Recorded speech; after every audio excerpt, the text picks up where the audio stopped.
तो दिल्ली की सड़कों पर मध्यम वर्ग से मैं ये जानने की कोशिश कर रहा हूँ कि जो बजट कुछ घंटे बाद आने वाला है, खास करके 2024 के लोकसभा चुनाव से पहले, उससे मध्यम वर्ग को क्या उम्मीदें हैं और इस वक्त महंगाई की मार से देश का मध्यम वर्ग जो सबसे ज़्यादा परेशान है, क्या उसको बजट से कुछ राहत मिल पाएगी क्या। हमारे साथ कुछ लोग यहाँ पर, एक चाय की दुकान है, चलते फिरते। मैं पहले मैडम आप ही से शुरू करता हूँ कि ये जो मिडिल क्लास महंगाई से परेशान, बच्चों की पढ़ाई से परेशान, ईएमआई से परेशान, सारा बोझ मिडिल क्लास पर है। आपको लगता है या आपको उम्मीद है कि इस बजट में कुछ रिलैक्सेशन आपको मिल सकता? उम्मीद तो इंसान हमेशा रखता है, अब होगा या नहीं होगा वो तो कह नहीं सकते ना कुछ। उम्मीद तो हमेशा ही है। आप क्या करती हैं? मैं हाउसवाइफ। आपके घर के बजट पर कितना असर पड़ा है पिछले साल 2 साल में? बहुत बहुत ज़्यादा, बहुत ज़्यादा। कितना % खर्च बढ़ गया? 50%। और इनकम, घर में आने वाला पैसा? इनकम तो मुझे लग रहा है कि कम ही हो गई। इनकम उतनी नहीं बढ़ी ना जितना कि खर्चा बढ़ा है। इनकम कहाँ बढ़ती है इतनी। और आजकल तो वैसे ही इतना ले ऑफ चल रहा है तो बहुत सारे लोग मैं जाता हूँ, जब उनसे मैं कहता हूँ कि महंगाई बढ़ गई, आटा 40 रुपए हो गया, पेट्रोल 100 रुपए हो गया, तो कहते हैं लोगों देखो ना कमाई भी कितनी बढ़ गई। नहीं, कमाई कहाँ बढ़ी है, नौकरियाँ छूट रही हैं, लोग तो घर में हैं। कमाई कहाँ बढ़ रही है, कहीं नहीं बढ़ रही कमाई। हाँ, आप क्या कह रहे हैं? सर मेरा कहना सिर्फ इतना सही है कि बजट एक मिडिल क्लास को ऐसा हो कि मिडिल क्लास को सुकून दे।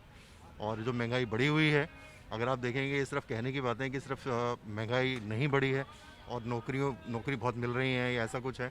अगर आप देखेंगे हमारे यहाँ पे टोटल रिसोर्सेज भी बहुत कम हो गए हैं, नौकरियाँ कम हो गई हैं, अनएम्प्लॉयमेंट बढ़ गया है, दुकानें बंद हैं, बिजनेस भी चौपट है बहुत लोगों का।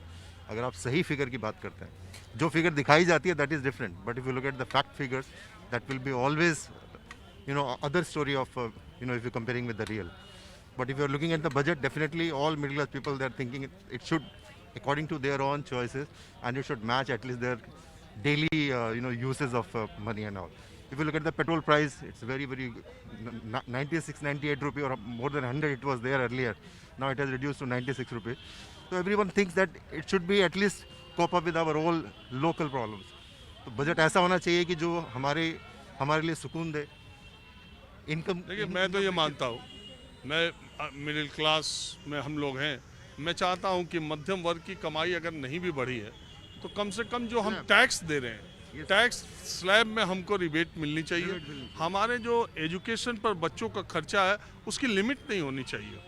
उसकी कई बार लिमिट है कि ट्यूशन फ़ी के अलावा, जो ट्यूशन फ़ी के अलावा चार्जेस हमसे होना चाहिए। हाँ, टोटल फीस को इंक्लूड जो स्कूल ले रहे हैं, हाँ, स्कूल ले रहा है, जो टोटल फीस ले रहा है इंसान की जेब से तो उतना जा रहा है ना पूरा, तो उसको पूरा रिड्यूस करना चाहिए ना टैक्स में से। और ठीक है 1/10 होती है केवल ट्यूशन फी, तो टोटल फी का 1/10% होती है। मान लो 5,000 ले रहे हैं वो फी, 1/10 भले ना हो, लेकिन 50% से ज़्यादा तो नहीं होती, ज़्यादातर नहीं होती सर। 800 900 या 1,000 रुपये तक ही ट्यूशन फी रखते हैं। अगर वो क्वार्टरली 5-6 हज़ार रुपये फीस ले रहे हैं तो 1,000 रुपये ट्यूशन फी।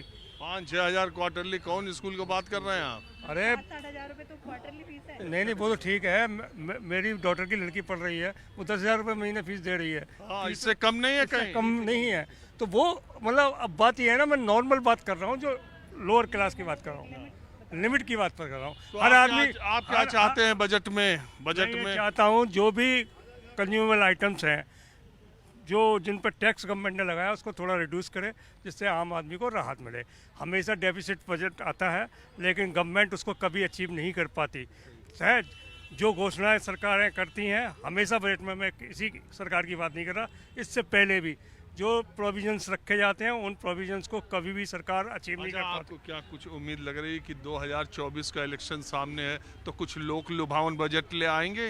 लुभावन का मेन तो लोगों को जो है वो है कि टैक्स की कटौती हो जाती है। ठीक है जी, महंगाई इसलिए ज़्यादा लगती है क्योंकि ज़रूरतें बढ़ गई हैं हमारी, हम उसको ध्यान में नहीं देते कि हमारी ज़रूरत बढ़ गई है तो वहाँ पैसे कम हो रहे हैं।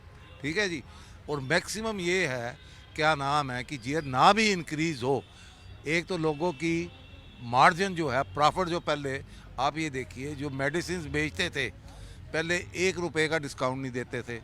इसका मतलब है वो 50% पे ऑपरेट प्रॉफिट पे कर रहे थे। आज की डेट में वो 25% 15% दे रहे हैं, तो वो उनके प्रॉफिट कम हुआ तो उनको लगता है जी महंगाई बढ़ गई, खर्चे बढ़ गए। ये नहीं उन्होंने सोचा कि उनका मार्जिन ऑफ प्रॉफिट कम हो गया, वो नहीं बोलेंगे। आप देखिए आजकल हर केमिस्ट वाला 15% दे रहा है। इसका मतलब है आज से 3 साल पहले वो मतलब they are operating at 50% profit.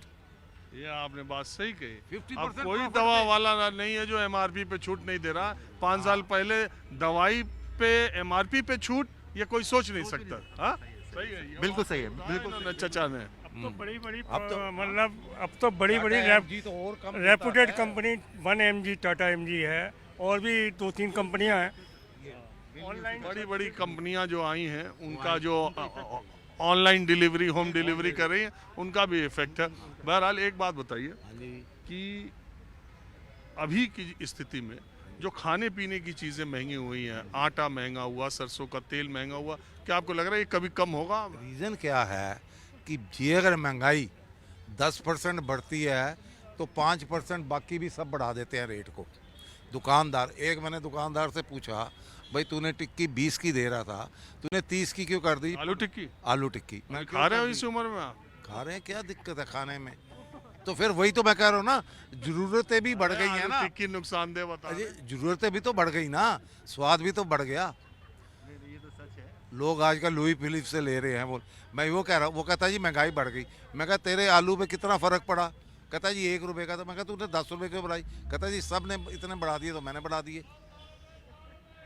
एक और कहता है हल्दीराम ने 200 रुपए का डोसा कर दिया, तो वो कहता है मैं बाहर हूँ, 400 रुपए का क्यों बेचूँ? मैंने भी महंगा कर दिया प्रोपोर्शनेटली। अब ये देखिए ना, तो महंगाई तो ऐसे भी बढ़ रही है। लोग अपने आप भी तो आर्बिट्रेरी भी तो रेट बढ़ा रहे हैं ना, कोई पूछने वाला है नहीं है। बहरहाल आपको बजट से कुछ उम्मीद, कोई अपेक्षा, कोई एक्सपेक्टेशन, कोई राय मशवरा?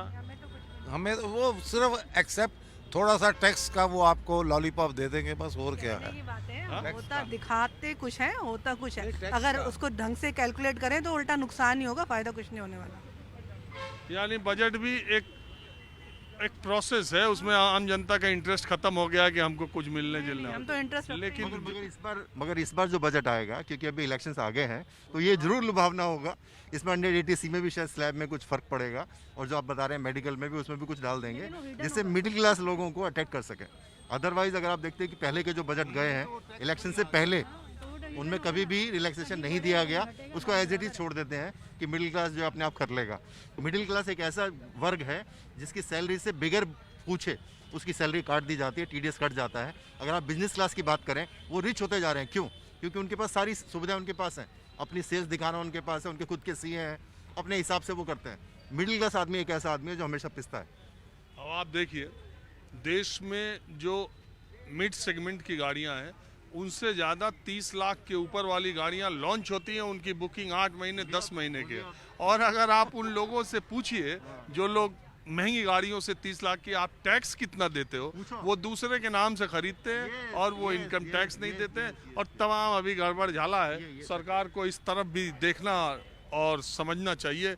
सही में देश में 125 करोड़ का देश है।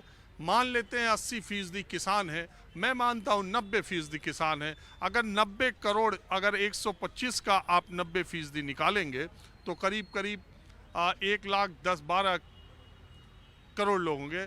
तो अगर 10% लोग भी टैक्स देते तो उसकी संख्या 12 करोड़ होती। लेकिन आज भी टैक्स देने वालों की संख्या सिर्फ 5 करोड़ है। और ये टैक्स नेट का दायरा जब तक नहीं बढ़ेगा, ज़्यादा लोग टैक्स नहीं देंगे, तब तक जो लोग देंगे उनसे ज़्यादा वसूला जाएगा। मुझे टैक्स भी ऑनेस्टली दे, ऑनेस्टली दे। हाँ भाई, ये है ओनली सैलरीड क्लास का टैक्स ऑनेस्टली है, अदरवाइज नहीं है। केवल जो नौकरी कर रहे हैं वही दे रहे हैं टैक्स सही तरीके से। और सैलरी में बस अब आज माहौल क्या है, मैं बस आज इतना ही। अगले एपिसोड में फिर मैं समाज के किसी दूसरे वर्ग के साथ कि बजट से उनकी क्या अपेक्षाएं हैं, उम्मीद करूंगा कि किसानों के साथ मैं फिर हाजिर हूं। कैमरामैन राणा अविनाश के साथ राजीव रंजन, न्यूज़ 24 दिल्ली।